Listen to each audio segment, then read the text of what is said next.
Greetings, everyone, and welcome to today's event. After flood and revolution, Sudanese response to a lagging transitional government. My name is Mohammed Sulaiman. I am a non-resident scholar with the Middle East Institute, as well as being a senior associate at McCarty Associates. Widespread protests were sparked by drastic policies meant uh, uh, to prevent economic collapse, just as the slashing of bread and fuel subsidies in 2018 and ultimately led to the ousting of Omar Bashir 30-year rule dictatorship in the country. 2 years later, grievances remain as Sudan continue to face a multitude of issues, including record-breaking floods, poor governance, incoming Ethiopian and Eritrean fleeing the conflict, and persistent militia violence. To discuss the issues, I'm pleased to introduce a panel of distinguished experts. First, I am pleased to introduce Baha Sharif. Baha is a women's economic empowerment advocate and currently holds the position of UN Volunteers Program Officer. Next, I would like to welcome Ismail Kushkush. Ismail is an independent journalist who contributed to the New York Times, the New Yorker, the Atlantic, CNN. Next, I'm also pleased to introduce Abdurrahman Al-Mahdi. Abdurrahman has 20 years of experience in international development and is the founder and the president of the Sudanese Development Initiative. Finally, I would like to welcome Jerome Tubiana. Jerome is the Africa Desk Director for the International Federation for Human Rights. He has worked for various NGOs, think tanks, and humanitarian organizations, including the International Crisis Group. I will be looking to the audience questions during the panel. So please use the Zoom Q&A feature, which you can find on your screens. For those who are calling by phone or watching our panel on the live stream, also feel free to email us at events@mai.edu. Feel free to ask any question at any time throughout the panel. I'll be looking at your questions and will factor as many as possible in our own discussion. I will start our discussion today by giving each panelist between 3 to 4 minutes to give us their own opening remarks about the situation on Sudan. Then I will ask them a couple of questions that I have prepared. Then I will incorporate your own questions during the entire panel. I will hand over the floor to Baha. And Baha, please share with us what you think about the situation in Sudan today. Thank you.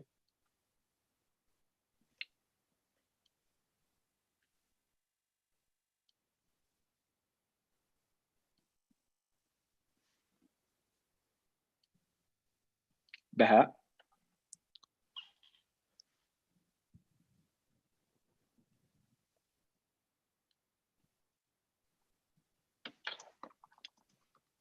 Yeah, sorry. Okay. Okay, thank you for the introduction and thank you for inviting me in this forum. My responses will be in regard to the women economic empowerment. In general, my impression is that if we want to unlock poverty in Sudan, so one of the key issues that should be considered is the support women economic empowerment, because if we support women, that will increase the wealth and the well-being of the entire population in Sudan. And in addition, we should also provide women at this junction. They lack access to credit, access to other financial resources. They lack access to training, education, and we need to support them with providing them with the means and that with the right skill. We should provide them with the right skills. We should provide them with access to information. We should also try to work with women not only in the urban, but in the urban and the rural setting. And also try to address issues in relation to local tribal socioeconomic structures, try to improve their access to land and other resources, as well as providing also youth with tools and skill that equip them to access various media of education, online training, and also financial means. And actually, when I talk about women, I talk about women who are the center of the household lead in Sudan. So mostly in the urban setting, and in the rural setting, women are the center of the community, and they are burdened with bringing up, fetching water.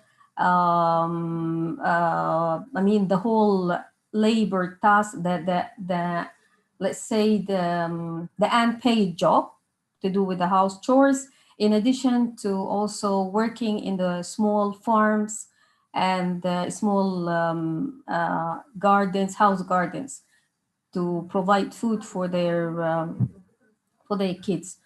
So in let's say in a very summarized way, what I want to say is that we should focus in addressing women constraints in the urban and in the rural setting, to do with the financial aspects, and to provide them with the right skills, with the right tools, so that they can be productive in their communities, and also that I mean, in a way also, it's going to empower them and empower the whole society, as long as the bearer of the whole productive set, and they are the one who are raising the kids.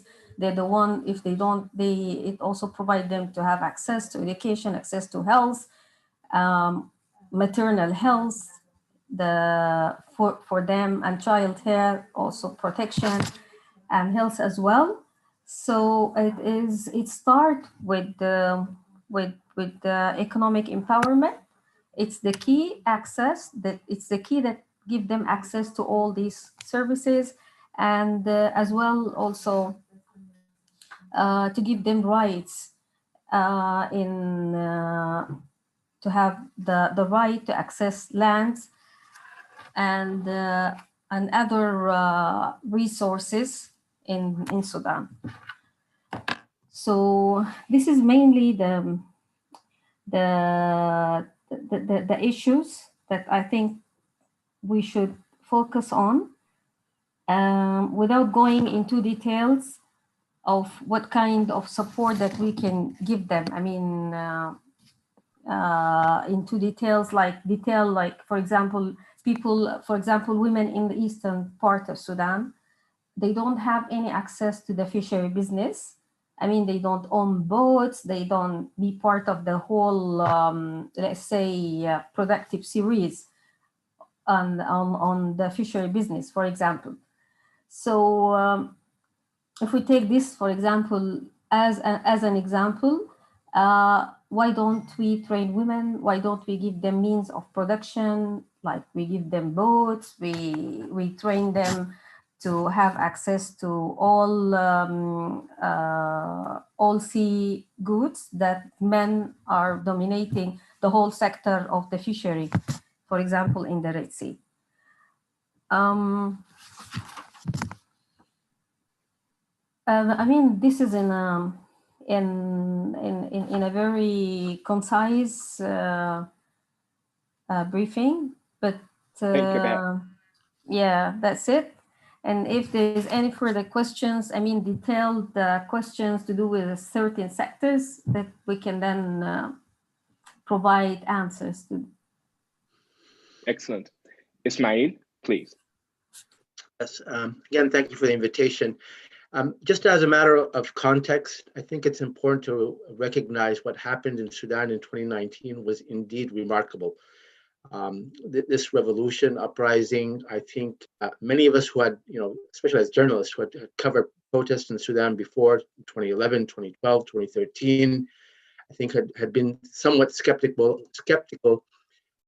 when the protest started in 2018. But I think 1 or 2 weeks into the protest, it was obvious that this was very different. that this was something that indeed could cause change. And that happened 4 months later.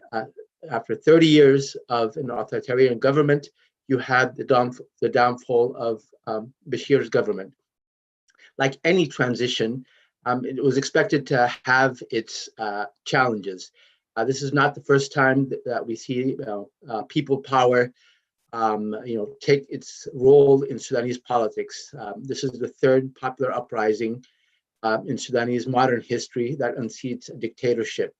And like any transition, it would have had its challenges.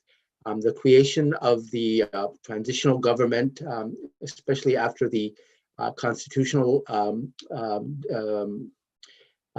declaration of 2019 that was signed as a joint partnership between the military and between civilians, and the establishment of this transitional period has its own shortcomings, at least from the perspective of those from the outside.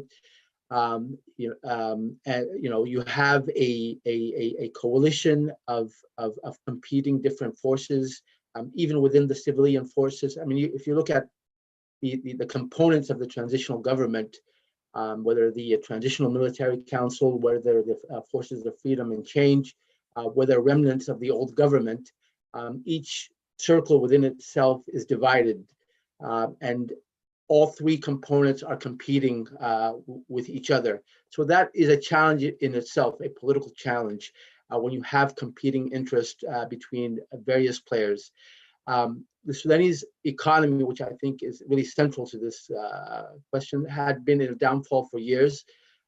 Its downfall, its challenges in some ways were essential to the protest itself. Reforming the economy, bringing about change is absolutely one of the key concerns of this government, and how that will move forward is significant. Political challenges of bringing peace with rebel movements, of the role of regional and international powers in shaping how this transitional government moves are all significant. So as a background, I think that's just important to keep that in mind. I mean, I think the key word for many Sudan observers is, cautious optimism. Knowing Sudan's own history and challenges of transition in 1964 and 1985, the experience of neighboring countries, whether it be in Egypt or Tunisia or Syria, Libya, after their own uprisings, I think is in the background and for many Sudan observers. So I think at the moment, the key phrase is cautious optimism. Thank you, Ismail. Excellent. Jerome, you're on mute.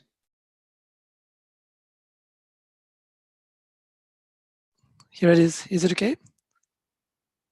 I'd like to focus a bit on another dimension, which is the Juba Peace Agreement, which was signed in October, and its particular effect on Sudan's war zones or peripheries, in particular Darfur. So that Juba Peace Agreement is interesting because it addresses not only old grievances from the Sudanese peripheries, but also the feeling that they, after having been historically marginalized, after having somehow begun the revolution through the armed struggle, were again left aside of the transition's decision processes. And that the issue of peace as a whole was left aside of a process focused on the democratization, as if democracy and freedom would be enough to both ensure peace or render armed opposition meaningless and address the conflict's root causes, as well as post-conflict demands for reparation, compensation, and justice in a very broad sense. So this second marginalization of Sudan's peripheries was also seen as an opportunity by some, in particular by the deputy head of the Sovereign Council, namely General Emeti, who is himself from Darfur, and certainly the first person from the peripheries to to reach such a level of power in Khartoum. An opportunity first to enlarge his support base within the peripheries. And as a result, he played a key role in initiating and supporting that peace process. That dynamic makes both the Juba peace agreement both stronger than the former peace agreements, with key decision makers in Khartoum for the first time supporting a peace agreement, and also fragile because it confirms the division between the center and the peripheries and makes Hemeti's adversaries in the center, both civilian and military, adversaries of the peace process, with some civilian politicians in the center possibly tempted by a rapprochement with military officers. From the perspective of many of the civilian politicians, the Juba peace agreement is undermining the constitutional declaration and the transition. The Juba peace agreement presents itself as above other transitional arrangements, but some of the contradictions between both processes might still be very difficult to solve. A few civilian politicians, however, acknowledged that the constitutional declaration has no more popular legitimacy than the peace agreement. Indeed, no representatives have yet been elected, and both processes are actually largely power-sharing deals, albeit with different sets of actors. The peace agreements also contributes to new divisions and opportunistic rapprochement that straddle the usual division between military and civilian components of the transition. I could mention here the divisions within civilian political parties, those having the least support in the peripheries being the most hostile to Juba.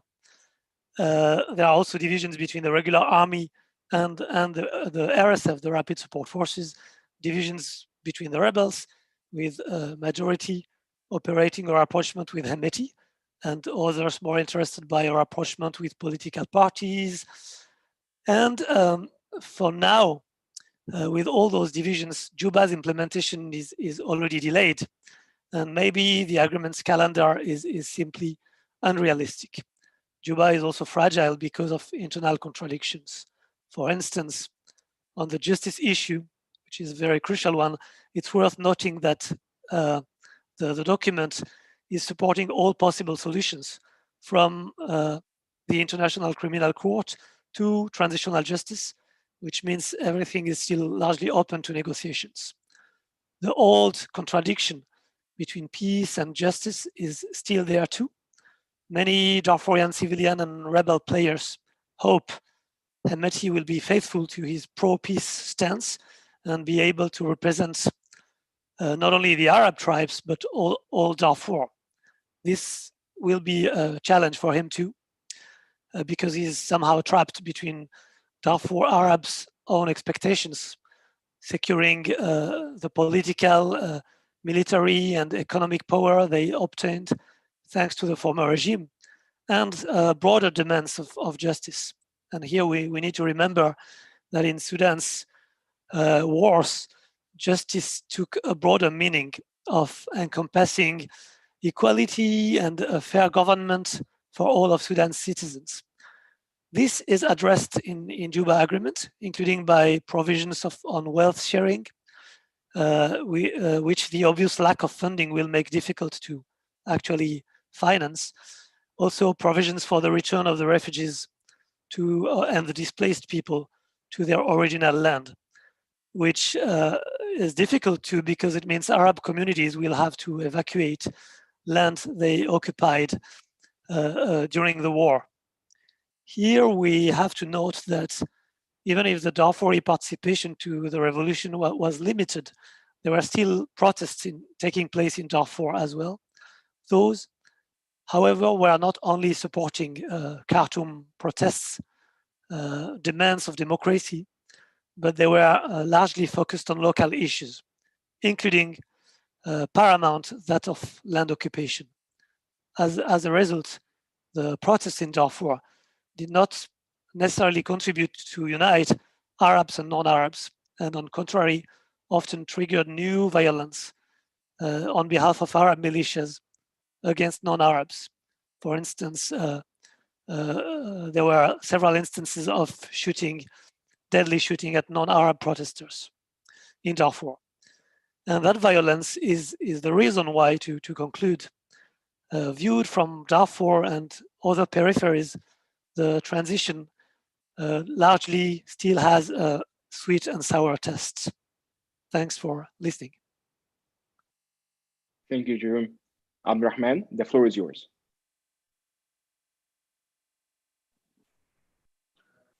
Thanks to MEI and thanks for the panelists for their inputs. I'll try and be brief so we can have more of a discussion and a back and forth rather than the panelists speaking. I tend to agree that, the transitional period so far, I see three main dimensions to it. One of them is the peace dimension. A second one is the economy. And a third one is foreign relations and the foreign policy. I think these three play together in terms of how smooth the transition is or how much turmoil we suffer. The peace agreement has its flaws. I think the government went into this peace agreement without a strategy. It wasn't very clear. You had people who were signatories to the Declaration of Freedom and Change who were partners, but then they were negotiating as if they're adversaries. So that, just starting off that conversation on the peace agreement it took off on the wrong footing, I think. The other thing is opening it up to making it 5 tracks instead of focusing on the areas which had the problems, which are the 2 areas and Darfur, basically, and then pulling in an Eastern Sudan track, a Northern track, and a Central track. And we can see the impact of that and the result that happened in the Eastern Sudan conflict and tensions that have been brewing up over the last 2 months or 3 months. Divisions between the communities in the different tribes in Eastern Sudan, mainly the Hadandawa and the Beni Amir, because the majority are not being represented in the Eastern Sudan track. And suddenly when the peace agreement materialized, a lot of the main actors from Eastern Sudan were not in that. And it was the minority or a minority group that really had a say or a stake in the Eastern Sudan track. And so now we have a track that is put on hold.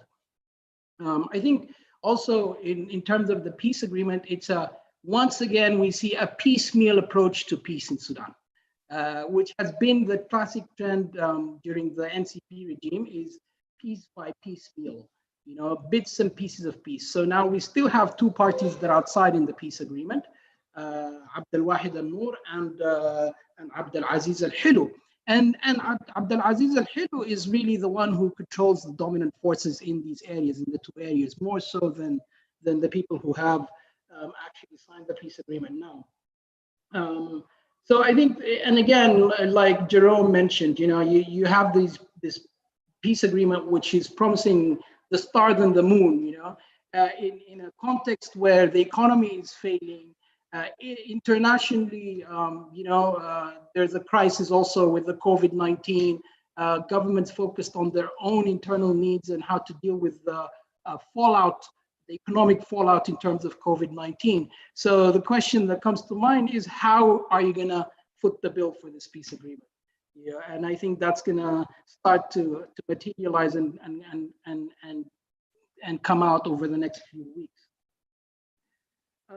The other thing I think the transitional period continues to suffer from is a constitutional decree that has been modified and is continuously being modified.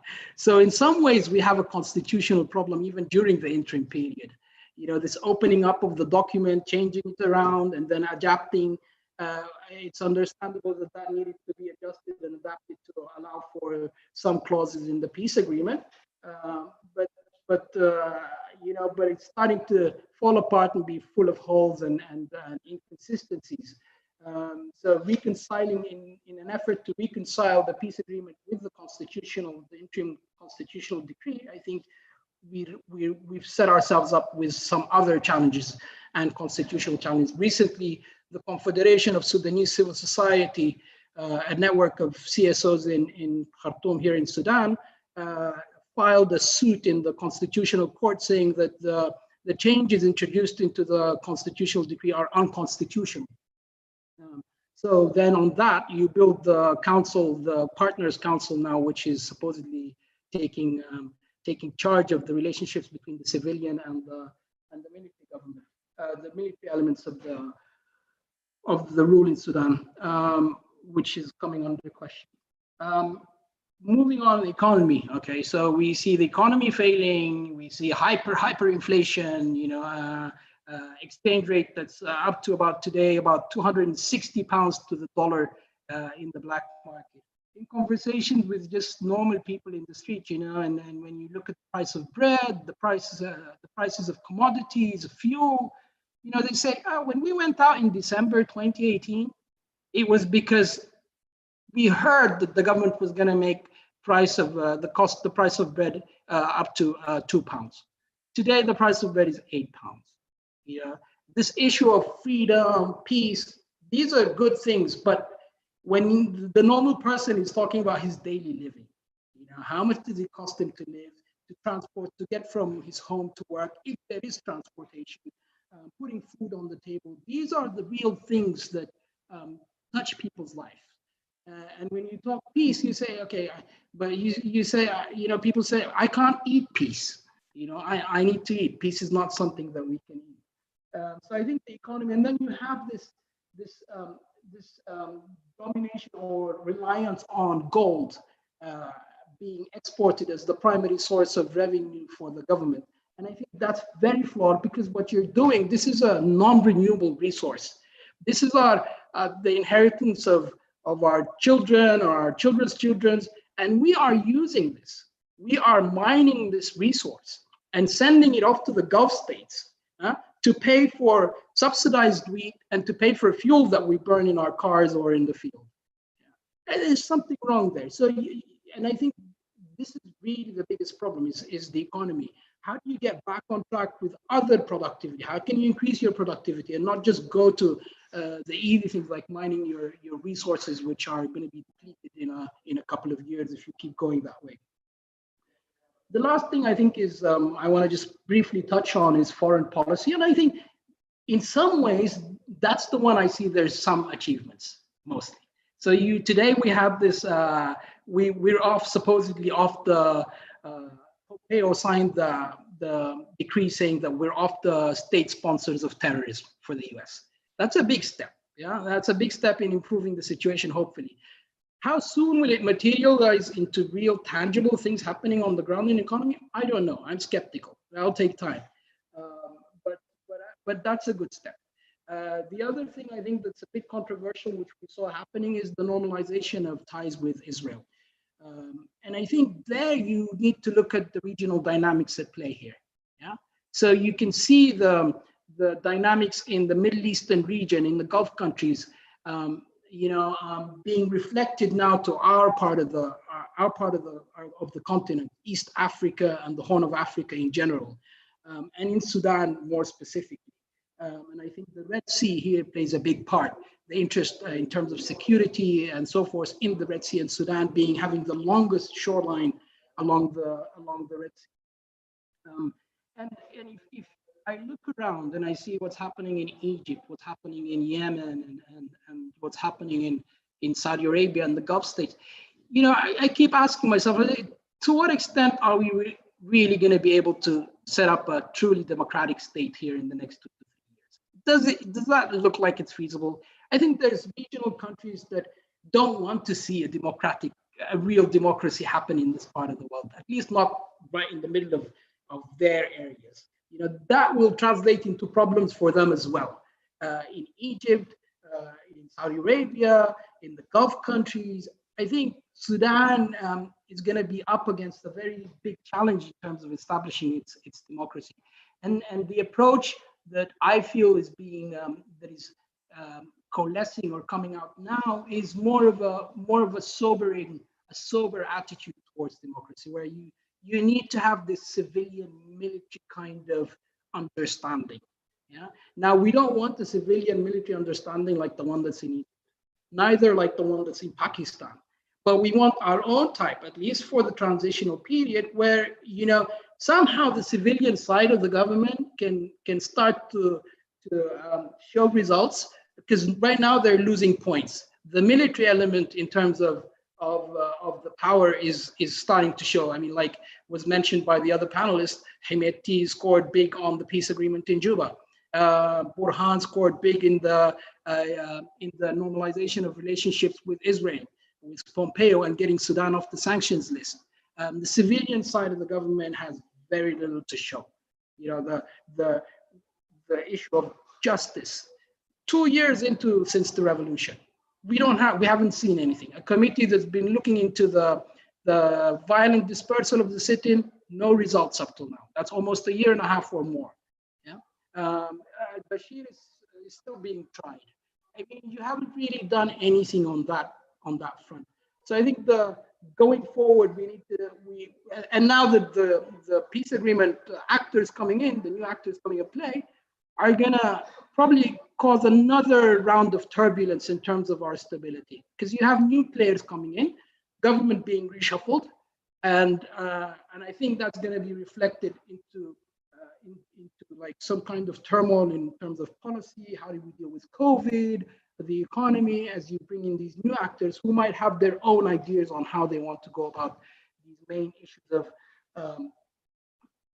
legal reforms, transitional justice, constitutional reviews. You know, it's just going to get more complicated going down. I'll stop here, and then maybe we can open it up for a discussion and put in more input. Thank you. Thank you, Abdurrahman. I appreciate your remarks. So to build on Abdurrahman's point and to ask Jerome this question. So we have an ongoing Arab Cold War. We have two camps, and both camps are interested in Sudan. We also have an increasing interest from Moscow in having a naval base in Sudan.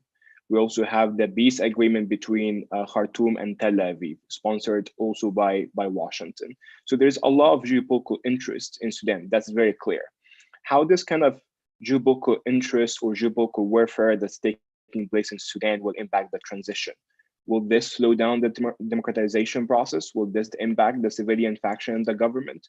Will this kind of geopolitical warfare will eventually lead to some sort of setback in Khartoum? What do you think about that? I personally think it's playing in favor of the military side of the rule in Sudan. I think it will embolden the military elements in Sudan to do more. I see that, I mean, the issue of the Russian naval bases, I don't see that materializing. Sudan has a bigger interest in getting its entry back into the international community and building up its relationship with the West, the US more specifically. I think it's in some ways it's in the short term it might be beneficial in terms of having one element or clarity around where we're headed, but in the long term it's going to undermine our prospects for a transition to a true democracy. Thank you, Abdurrahman. Jerome, my question to you is, it's almost a year since the transition. We have Prime Minister Abdullah Hamdouk, to some extent popular among the Sudanese public. However, there is some sort of fractions within the ruling Supreme Council, either the civilian one and the military one. Prime Minister Hamdouk tried to had some successes on foreign policy. However, he has a lot of challenges.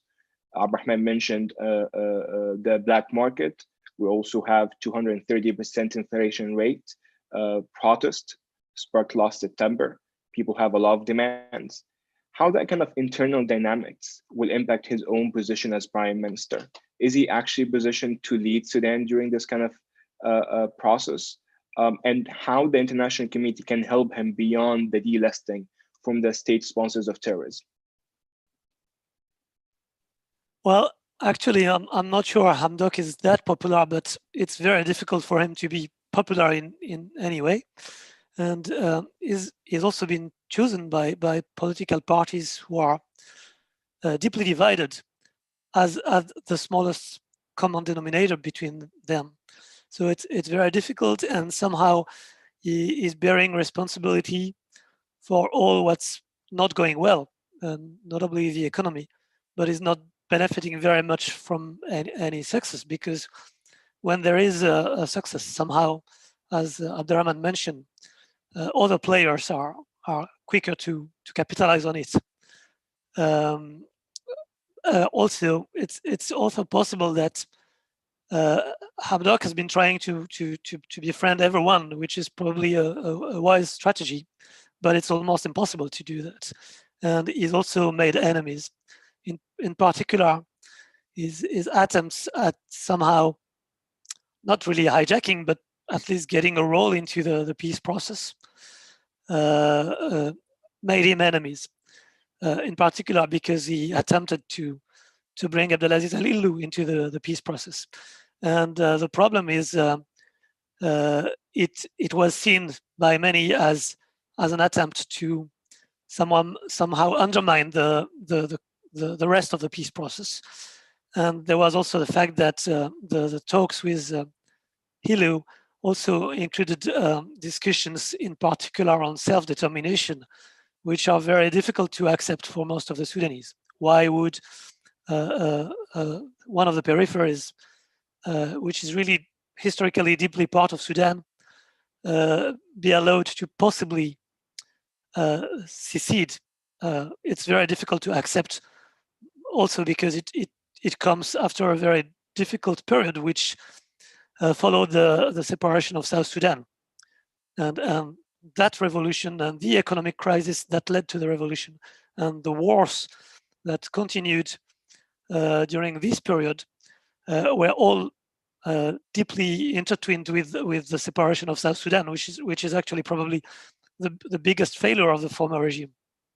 So that's not an easy task for Hamdok or any civilian official now to deal with that very, very fragile situation. How the international community could help him is probably by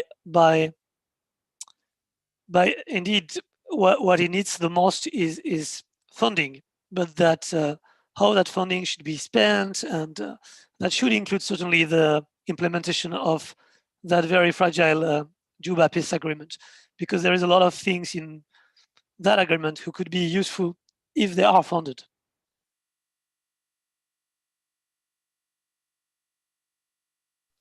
Thank you, Jerome.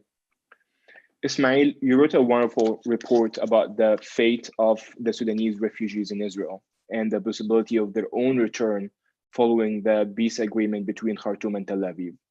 Also, at this point, Sudan is hosting thousands of refugees. We're also witnessing another wave of refugees coming from Ethiopia because of the ongoing conflict happening right now. Where do you see the refugee situation is going in Sudan in terms of economy? How they're going to restrain the government's hand when it comes to economic reform? How this is going to impact the political discussion about the way of governance, and also how this is going to impact the regional ties between Sudan and these the countries I mentioned, Eritrea, Ethiopia, and even Israel as well. Right. So, I mean, the Sudanese asylum seekers or refugees in Israel, I think, is a dimension of the discussion, normalization with Israel, that doesn't get enough emphasis. When we speak on why the Sudanese government is involved in normalization with Israel, I think we have to look at both domestic Israeli and US politics. Why the Trump administration was key to see a country like Sudan, which is really peripheral in the Arab-Israeli conflict, and why the government of Netanyahu was eager to have Khartoum, you know, the capital of the three no's, a part of these Abrahamic Accords. It's really a part of it has to deal with the 6,000 something Sudanese asylum seekers that Netanyahu's government has promised his base to eventually expel and get rid of. Now, many of them are cautious about returning, especially that the majority of them are from Darfur, and they see what's happening in Darfur, the insecurity, intertribal conflict. Really, the competition between the rebel movements. We have a major group, the Abdul Wahid Noor group, that hasn't signed on to the Juba peace agreement. What that means in terms of competition between Darfurian rebel groups on the ground in Darfur, or even eventually in Khartoum. I think these are factors to look into. Now, with the conflict in the Tigray region, it's quite sobering, I think, to see that some of the same refugees from 30-something years ago in that region go back to even some of the same camps that they were once in from Tigray. This definitely places a challenge on local government in Eastern Sudan and how to meet the responsibilities of dealing with refugees. I don't see the Sudanese government able to absorb this without the help of international players, especially groups like the UNHCR, international ICRC, the Red Cross. But also, in some ways, I think it does present a possible opportunity for the Sudanese government in terms of mediation, or at least it will try to present itself as something. We just saw Abdullah Hamdok in Addis yesterday. That it can be a part of diplomacy in the Horn, and especially if we remember that Eritrea is also a part of this conflict. So can the Sudanese government play some role in this? I think that's something politically it will see. But definitely, given the Sudanese economy, given Sudan's own problems, this definitely presents a challenge to this government.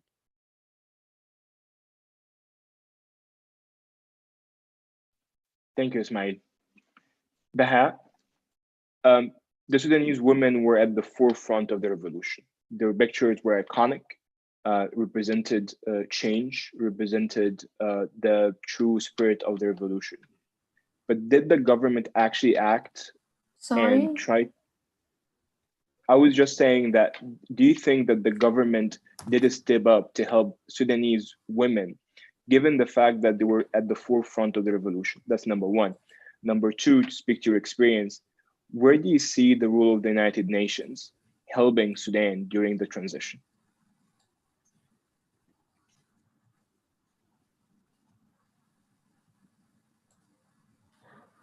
Okay. As per the discussion that was being going on and the constraints that is really facing the government in terms of economy, there are some women have made some gains, but not necessarily tied to the economic situation. And see that Sudan is facing is facing a very bad economic situation in terms of inflation, in terms of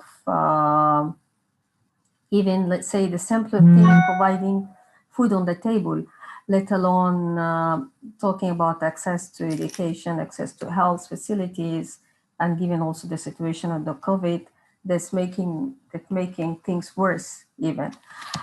But in terms of empowerment, not related to economic empowerment, we have witnessed that there is a law has been passed in relation to criminalizing the FGM Act, and also a law had been also put in place of girls. So this is in terms of for us. This is this has been like for ages. Women who laws like putting in a penalty for the FGM and early marriage. But now, I mean, after recently this has been passed, and there is a law now in place, which actually whoever had, I mean, if there is this case, he will be put into jail, or I mean, at least there is. Let's say, I don't know exactly the legal consequences, but what I know that now there is a law in place, it's active, and then the other things related to it will be put in place to make it, I mean, very strong, so that it can actually respond to women needs in that aspect. But in relation to the, as I have said, in relation to women and economy, at the moment, I don't see there is like certain steps that's been taken, or solid decisions has been made. The role of the UN, I think, in this transitional place, the UN can play a very important supporting the peace by putting the necessary programs that are in the peace agreement, and also in the resolutions 2425, 2424, and also the UN can play a very important role in providing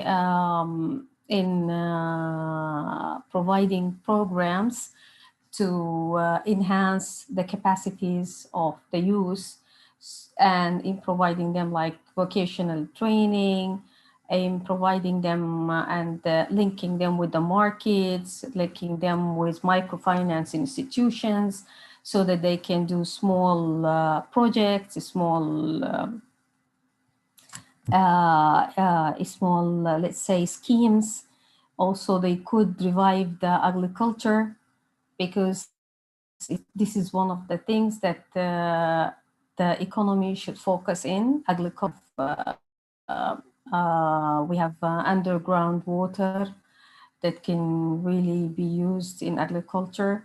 And also we have women who are in the rural areas. They are producers.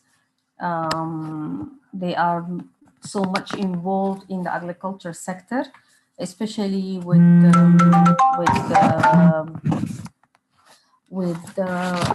a plant with producing like dhurra, sorghum, the basic food that's being used in Sudan, and especially in the rural areas.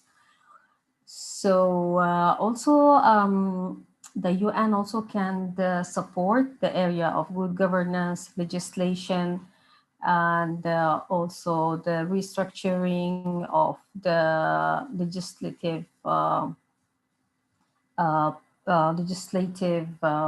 body. And also we can support in empowering women. Also the UN can support in providing, in empowering women to have their share in political chairs, and in senior posts, in decision-making posts. Because this, as we know, that the revolution had been led by youth and women in terms of organizing the revolution itself, in terms of planning, and the whole drive. It was like we could see it. It was so much vivid that if we can say, like, maybe more than 40% of the people protesting in the street and in the sit-in, and they were women and youth.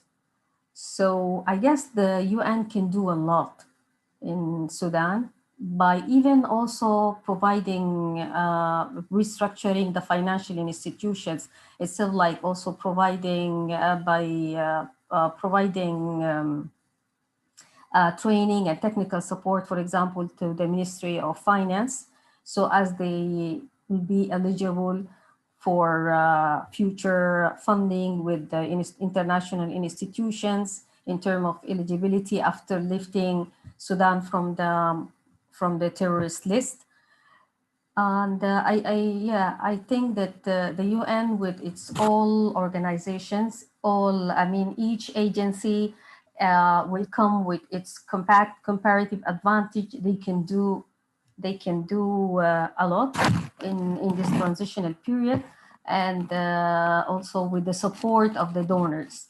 Of course, the UN itself is not like a donor agency, but they actually depend on the support from other organizations, donations, and governments. That's it. Thank you, Baha. Back to you, Abdurrahman. For the last 10 years, we have been witnessing ongoing negotiations regarding the Ethiopian Renaissance Dam between Khartoum, Addis Ababa, and Cairo. And it looks like the three nations are trapped into a vicious cycle of negotiations, do not really materialize into some sort of agreement that makes the three nations somehow comfortable.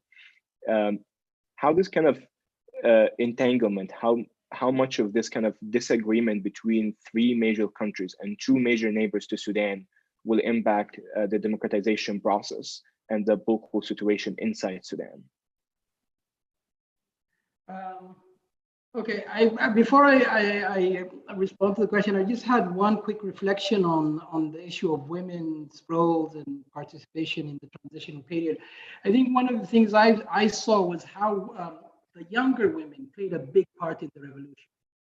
You know, you could see them, these faces of the Anna who was, chanting the songs at the revolution, and other, noticeable young characters. But I think when the revolution succeeded and what we see now, we don't see these young faces anymore. They kind of disappeared into the background somehow. I think it's important that somehow with the UN and the international actors and even the government to try and see how they can get more political participation, involvement of these courageous young women in the transitional period, especially now because they come with fresh ideas and more energy rather than the older generation of women who we've seen previously and who've dominated the political scene over the last 15 or so years. So I just wanted to say that in relation to the women. With regard to the Ethiopian Renaissance Dam, I think that's a complicated one. Again, my sense is the government and Sudan is caught in a very difficult situation or position between a neighbor looking to the north, who they have a very strong relationship with, and I think Egypt being part of that Gulf axis of power and the regional dynamics, you want to keep them on board and not antagonize them. And then neighbor to your east, who's also has an argument. I think the issue is a complicated one. I think the U.S. weighing in that press interview with Trump when he was talking to Netanyahu, and the way he brought up this issue and giving it a sense of the Ethiopians need to come on board or otherwise it's going to be a different kind of story. I don't know what he was hinting there. But I think it needs its time. I definitely think Sudan and the government is doing the right thing in terms of, despite the deadlines passing, it is what it is. The issue requires and needs that time. So you can keep putting deadlines. And I think as much as the Egyptians are frustrated in terms of not reaching a conclusive arrangement and agreement with the Ethiopians, it is what it is. It's going to need the time it's going to take. And I think just Sudan has to play that diplomatically not just in the Ethiopian issue with regard to the Renaissance Dam, but also, like Ismail mentioned, in terms of the refugee crisis in Tigray and in Eastern Sudan, and possibly other issues at play in the Gulf. Sudan previously played a very big diplomatic role in terms of the Arab world. It can vary with the right moves and the right leadership. It can restore that credibility as a regional broker of agreements and arrangements that that point to peace and coexistence across the region in the long term. I think, and that's the niche area which Sudan can build on. The issue of the regional issues in terms of the Gulf states and what's going on in the Red Sea. I think Sudan has to play that diplomatically also. It has something to give into that equation or into that problem. And I just can't help but recognize that diplomatic role as being something Sudan might be known for going forward. Thank you, Abrahman. Ismail, we are approaching 2021. And at this point, maybe we have an idea about the future of civil-military relations in Khartoum. With your experience and your own judgment, where do you see the relationship between the military and the civilian government in 2021 and later on? I mean, that's the $6 million question, and really, the concern from day one is what kind of transition will happen in Sudan, and what kind of relationship between civilians and the military. The very signing of the agreement between civilians and military in the constitutional declaration, I think, really presented the fact that the ideals, the revolutionary ideals that many of those who were involved in the Sudanese revolution that wanted to see a complete and full transition to a civilian government, I think really came to the hard fact that the military in its various factions will have to be a part of this transition, which and the various military factions, whether it be the army, be the former national security and intelligence services, or the RSF, each have their interest and how that plays among themselves, and then within Sudan, the civilians have to deal with that. So what kind of relationship are we heading towards to? I think Abdurrahman mentioned something that I think is key to keep in mind, is that it is very likely, I think, that we will see some sort of partnership, a continuing partnership between civilians and the military that might have its own local Sudanese face to it, its local arrangement.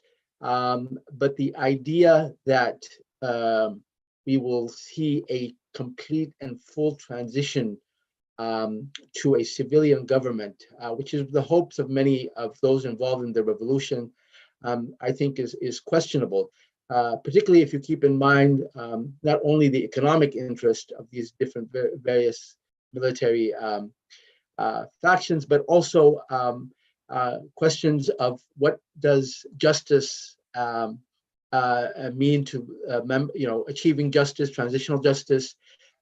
How are the military, the RSF, how will they be affected by that kind of those pursuits, especially with the ICC?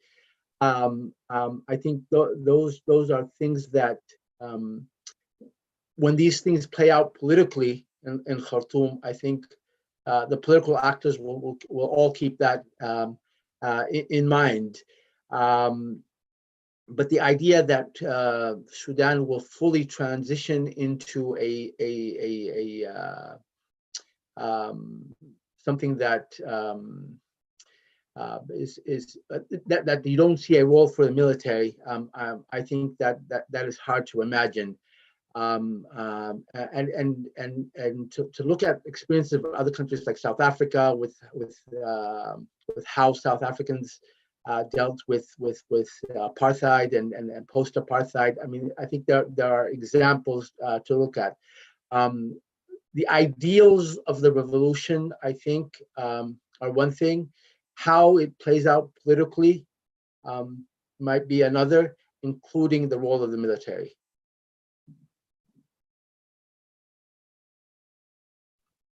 Thank you, Ismail. Jerome, building on the remarks you started with, where do you see, what do you think the future is of General Hamidti and General Burhan giving certain kind of record of human rights violations during and before the transitional period? Right. First, I think those issues should not be too much personalized and instrumentalized as political tools by their adversaries, including the civilian politicians. But there should be a rather maybe a broader justice process on the former regime as a whole, including, of course, the highest leaders, and in that sense, Omar Bashir, of course, is key. Then I fully agree with Ismail that the future is difficult to imagine a future that will be outside of that power sharing deal between civilians and military. It's not that easy.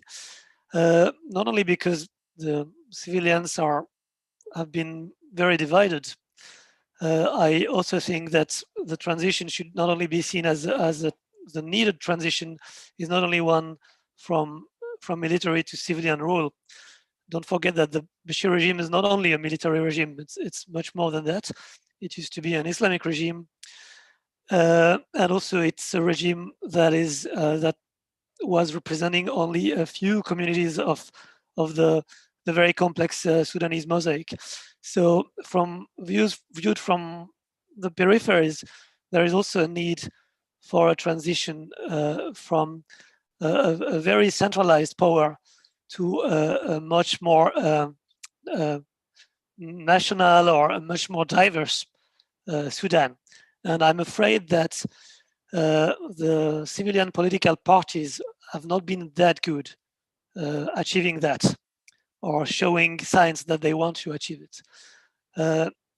It has to be acknowledged that Hamedi has been slightly more convincing.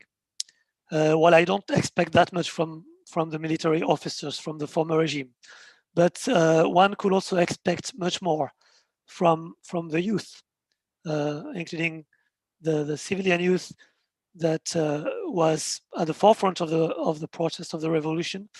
And it's striking how much that youth is much more open, is much less tribalized to some extent, including when you see the youth that took part to the protests in Darfur itself and other peripheries. They already have established bridges nationally, and that could be, I think, very promising. Thank you. We have almost 9 minutes before we sign off. So I think that will give us some sort of one round of reflection for each of the panelists, or at least one advice you have for those who are working on Sudan or trying to address the Sudan angle in foreign policy or humanitarian policy. So I will start with Baha, if you have any reflection or advice when it comes to Sudan that you would like to share with us. And please be mindful of the time.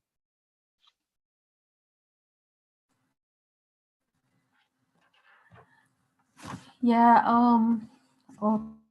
okay. From my side, as per all the reflections that I have actually heard from all of you, I've been listening.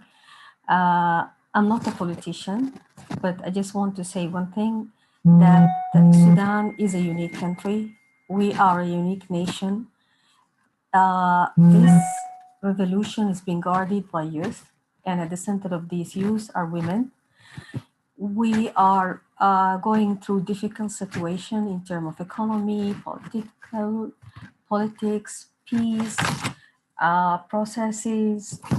This is the first time in 30 years that even this revolution, when people they were going out and protesting, nobody actually think it's going to happen. But we shouldn't be like negative and not optimistic that things will happen. The way youth actually dream about it and the way women dream about it. Let's say, yes, there is sluggishness in terms of executing things, but nevertheless, there is a progress. We are going like in the right direction, but very slowly and very, very slowly.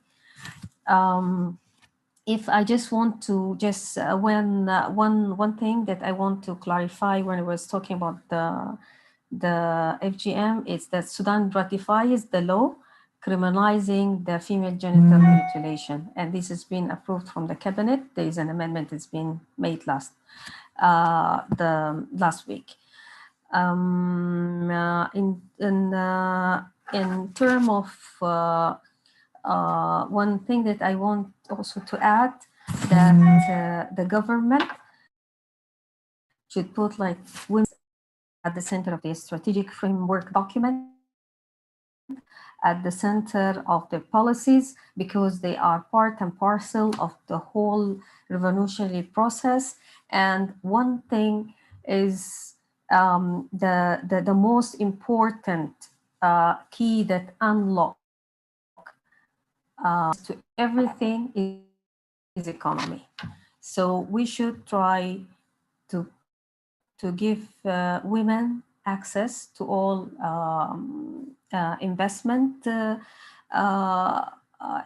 forums, financial resources, and other resources that we think that they are really important for their advancement, for their existence, and for their help and assistance for the whole population as a whole. Thank you. Thank you, Baha. Jerome? Thanks. Well, my recommendation, I think, should be obvious from what I said. It's don't forget the peripheries, don't forget the war zones, don't forget the peace issue. Those are very crucial issues. And in Sudan, as in Ethiopia today, the crisis, don't believe they are just engineered from abroad by new alignments of regional powers. Of course, they can benefit from these, but or the local issues can be influenced by international issues, but there is a lot of local there in Sudan and Ethiopia. There's a lot of old local historical issues that really need to be tackled. When I said don't forget the war zones, I would say also don't believe the rebels are just uneducated soldiers who are just looking for money and positions. It's much more than that. They have real serious grievances. And because of, even if people may not always like them, tribal divisions play a role, the ideology of most of the rebels is actually shared by many people in Sudan as a whole, and they should not be discarded, and it should be taken into account. Thank you, Jerome. Ismail? But I mean, I think at the end of the day, it's important to remember this is a process. Nothing is achieved immediately. My main critique of Sudan's political situation, I think, since independence, is really, in fact, the very political culture, the zero-sum approach to politics, whether it be by civilians or by the military. The idea that to get what you want with not understanding politics as a give and take, that you may have a second chance, maybe through elections, etc. And I feel that some of that still exists when looking at the transition. It's the reason I think, if we look at Sudan's modern political history since independence, that you had three, or this is the fourth civilian government and three military government. The really key question is how to change the very political culture itself in practicing in politics, and looking at Sudan as a whole, as Jerome alluded to. I think this is really the key question, is to remember that this is a process, I think, for Sudanese actors, political actors locally, and to bear in mind how Sudan's transition bears out regionally and globally. I think that's what Sudanese political actors need to keep in mind, that this is an opportunity to correct the wrongs of the past, and hopefully transition into something new. Thank you, Ismail. Abdurrahman? Yeah, I think one of the key things I would like to see going forward, somehow within the Sudanese stakeholders, political parties, civil society, you name them, traditional authorities, is some vision. What's lacking here is a vision of where we want to be down the line. A common vision that brings together everyone, the armed groups, the civilians, the military. And then maybe we stand the chance of being able to work through and the immediate challenges we're facing.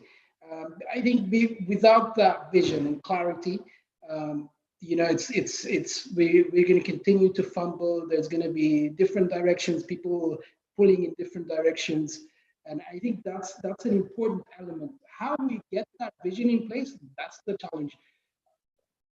There might be ways of doing that in a way, but I'm not sure I know how. I might have ideas.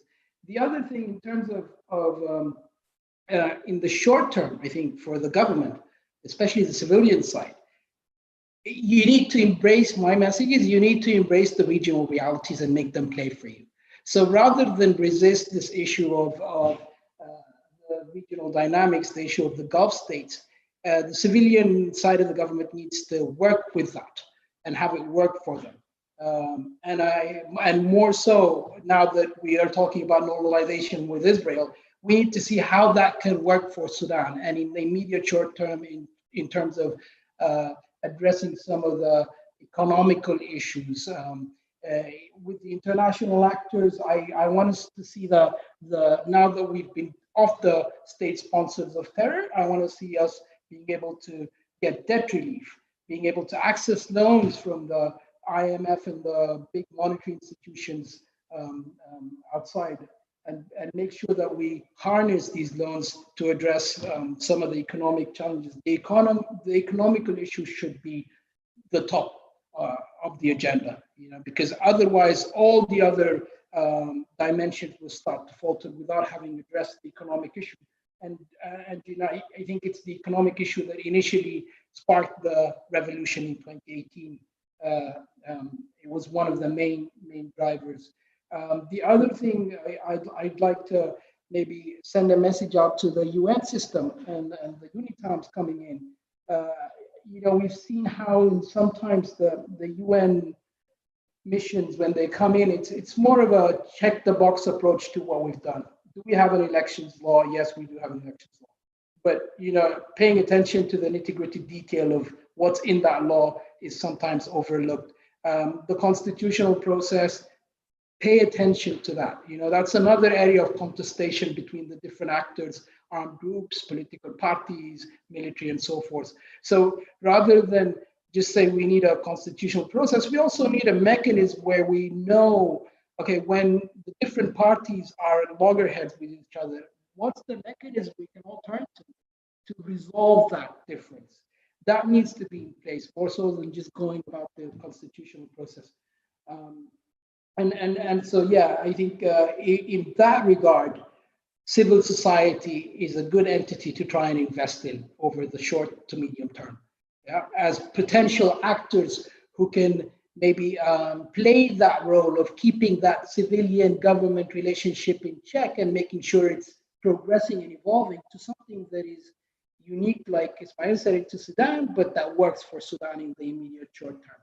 Yeah, and just there's a need to be also more realistic about that transition and transformation to democracy. That's a process.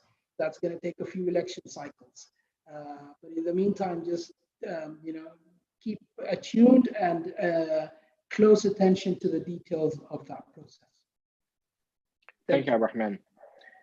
On behalf of the Middle East Institute, I would love to appreciate you for showing up today and enlighten us about the situation in Sudan. Many thanks to Jerome Tibiana, Ismail Kushkush, Abdurrahman Al-Mahdi, and Bahat Sharif. We're really grateful that you showed up today and accepted our invitation. For our audience, this is one of the first events that we will have on Sudan. Stay tuned. In 2020, we'll have more events that will bring a lot of experts to talk about the situation in Sudan. So thank you and have a wonderful day. Thanks, Mohammed. Thank you. Thank Thanks, you. everyone.